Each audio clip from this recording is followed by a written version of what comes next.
Salam saudara-saudaraku sekalian dimanapun saudara berada. Salam jumpa lagi dengan saya dalam setiap renungan harian di YouTube RHO Official. Doa dan harapan saya, kiranya Tuhan yang kita sembah, Tuhan yang kita agungkan, selalu menyertai dan melindungi kita. Saudara-saudara yang terkasih di dalam nama Tuhan Yesus Kristus, sebelum kita membaca dan merenungkan firman Tuhan pada hari ini, saya mengajak saudara-saudara untuk kita berdoa. Mari kita berdoa. Terima kasih Tuhan buat penyertaan-Mu dalam kehidupan kami. Hingga sampai pada hari ini, kami masih tetap sehat dan kuat. Itu semua karena kasih dan penyertaan Tuhan yang tak henti-hentinya Tuhan nyatakan dalam kehidupan kami. Dan pada kesempatan hari ini ya Tuhan, hamba berdoa buat mereka yang akan mengikuti renungan harian hari ini. Tuhan berkati mereka dalam sukacita damai Natal. Tuhan berkati mereka, khususnya yang mungkin saat ini yang sedang terbaring di rumah sakit karena sakit. Kami percaya kuasa Roh Kudus-Mu Tuhan Engkau pulihkan mereka. Ataupun yang mungkin saat ini punya persoalan masalah apapun, Tuhan berikan jalan terbaik di dalam nama Tuhan Yesus Kristus. Pada saat hari ini, kami telah mempersiapkan hati dan pikiran kami untuk membaca dan merenungkan firman-Mu. Kiranya melalui firman Tuhan yang kami baca dan yang kami renungkan hari ini, kami dapat mengerti dan melakukannya di dalam kehidupan kami. Di dalam nama Tuhan Yesus Kristus, kami berdoa dan mengucap syukur. Amin. Saudara-saudara yang terkasih di dalam nama Tuhan Yesus Kristus, firman Tuhan pada hari ini terambil dalam Lukas pasal 1 ayat yang ke-67 sampai 80. Dan Zakaria ayahnya penuh dengan Roh Kudus, lalu bernubuat katanya, "Terpujilah Tuhan Allah Israel, sebab Ia melawat umat-Nya dan membawa kelepasan baginya. Ia menumbuhkan sebuah tanduk keselamatan bagi kita di dalam keturunan Daud, hamba-Nya itu, seperti yang telah difirmankannya sejak purbakala oleh mulut nabi-nabinya yang kudus, untuk melepaskan kita dari musuh-musuh kita dan dari tangan semua orang yang membenci kita, untuk menunjukkan rahmat-Nya kepada nenek moyang kita dan mengingat akan perjanjian-Nya yang kudus, yaitu sumpah yang diucapkannya kepada Abraham, bapa leluhur kita, bahwa Ia mengaruniai kita supaya kita terlepas dari tangan musuh, dapat beribadah kepada-Nya tanpa takut, dalam kekudusan dan kebenaran di hadapan-Nya seumur hidup kita. Dan engkau, hai anakku, akan disebut Nabi Allah yang Maha Tinggi, karena engkau akan berjalan mendahului Tuhan untuk mempersiapkan jalan baginya, untuk memberikan kepada umat-Nya pengertian akan keselamatan yang berdasarkan pengampunan dosa-dosa mereka, oleh rahmat dan belas kasihan dari Allah kita, dengan mana Ia akan melawat kita surya pagi dari tempat yang tinggi, untuk menyinari mereka yang diam dalam kegelapan dan dalam naungan maut, untuk mengerahkan kaki kita kepada jalan damai sejahtera. Adapun anak itu bertambah besar dan makin kuat rohnya, dan ia tinggal di padang gurun sampai kepada hari ia harus menampakkan diri kepada Israel. Demikian firman Tuhan. Saudara-saudara yang terkasih di dalam nama Tuhan Yesus Kristus, orang Kristen pada umumnya suka memuji Tuhan. Bahkan ada sebuah kata yang sudah menjadi kebiasaan, yang begitu sering diucapkan, yaitu kata puji Tuhan. Ketika kita diperhadapkan dengan berbagai persoalan, hambatan, apapun yang kita hadapi, namun kita merasa ada pertolongan Tuhan yang menolong kita sehingga dapat melewati setiap masalah atau hambatan itu.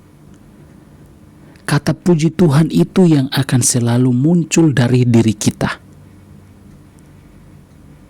Saudara-saudara yang terkasih di dalam nama Tuhan Yesus Kristus, pujian yang sejati biasanya timbul dari hati dan kesadaran kita masing-masing.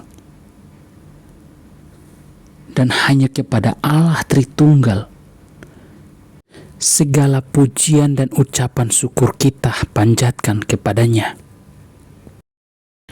Saudara-saudara yang terkasih di dalam nama Tuhan Yesus Kristus,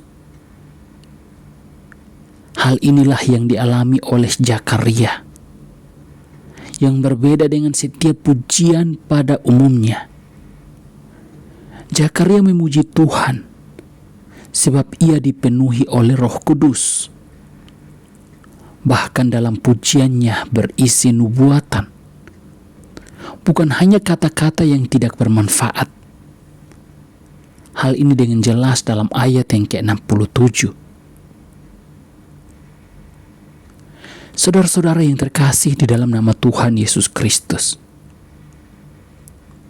Zakaria menyampaikan pujiannya dengan penuh iman dan percaya kepada Tuhan bahwa Allah pasti datang untuk menyelamatkan umatnya,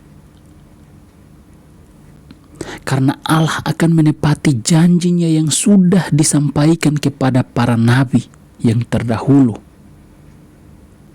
Hal ini dengan jelas dalam ayat yang ke-68 sampai 73.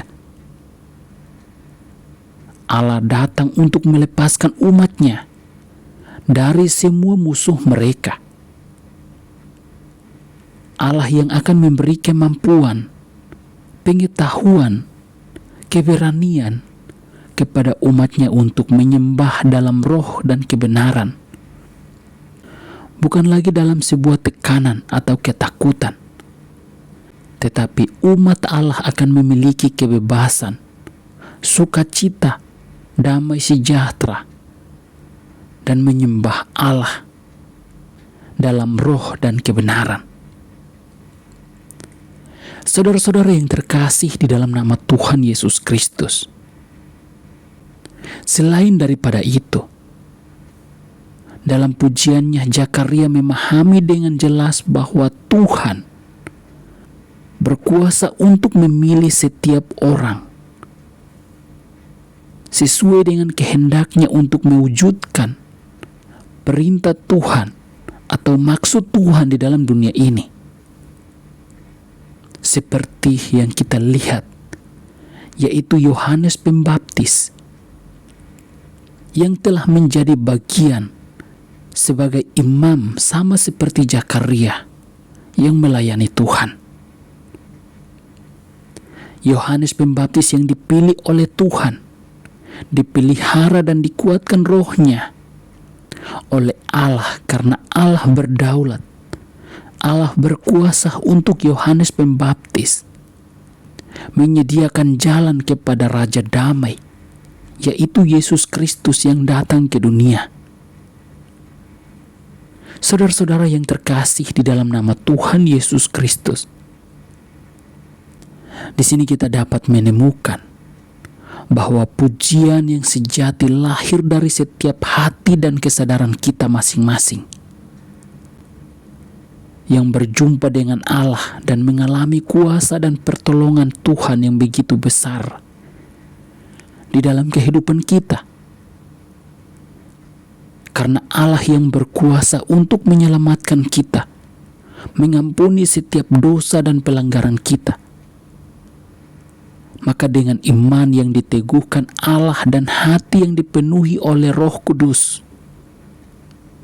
pujian kita bukan hanya mengulangi kata-kata yang indah, tetapi dengan penuh sukacita menyampaikan berita keselamatan atau karya Allah yang menyelamatkan kita sebagai umat manusia yang berdosa.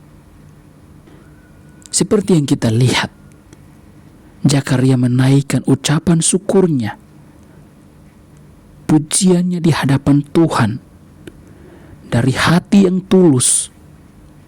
Ia menyadari pertolongan Tuhan yang terjadi dalam hidupnya. Kita pun sebagai umat yang telah menerima Yesus Kristus sebagai Tuhan dan Juru Selamat dan mengalami kehidupan baru di dalam pertolongan Yesus Kristus, kita didorong untuk menaikkan pujian yang sama kepada Allah yang menyelamatkan kita, yang menebus kita dari setiap dosa-dosa dan pelanggaran kita. Mari kita berdoa. Terima kasih Tuhan buat penyertaan-Mu dalam kehidupan kami, khususnya firman Tuhan yang telah kami renungkan pada hari ini. Kami dapat belajar tentang pertolongan Tuhan dimanapun kami berada. Tuhan selalu menyertai dan melindungi kami. Dan karena itu ya Tuhan, ketika kami mengalami pertolongan Tuhan, kami diajarkan untuk selalu menaikkan ucapan syukur kami di hadapan Tuhan. Kami diajarkan bahwa pujian yang sejati kepada Allah Tritunggal muncul dari setiap hati dan ketulusan kami untuk menyadari pertolongan Tuhan di dalam kehidupan kami. Terima kasih Tuhan. Firman-Mu hari ini mengajarkan banyak hal kepada kami. Biarlah dimanapun kami berada, kami dapat belajar terus-menerus akan kebenaran firman-Mu, sehingga kami terus mengingat akan anugerah kebesaran-Mu yang Tuhan nyatakan di dalam kehidupan kami. Tuhan tolong kami, ampuni kami dalam setiap kelalaian kami. Seringkali kami mengecewakan Engkau. Tuhan ampuni kami. Dan pada saat hari ini ya Tuhan, kami akan memulai setiap tugas dan kegiatan aktivitas yang Tuhan percayakan kepada kami. Tuhan jauhkan kami dari setiap mara bahaya, maut, kecelakaan apapun yang mengintimidasi kehidupan kami. Kami percaya bahwa kami melangkah bersama dengan Engkau. Maka Tuhan yang menuntun langkah hidup kami.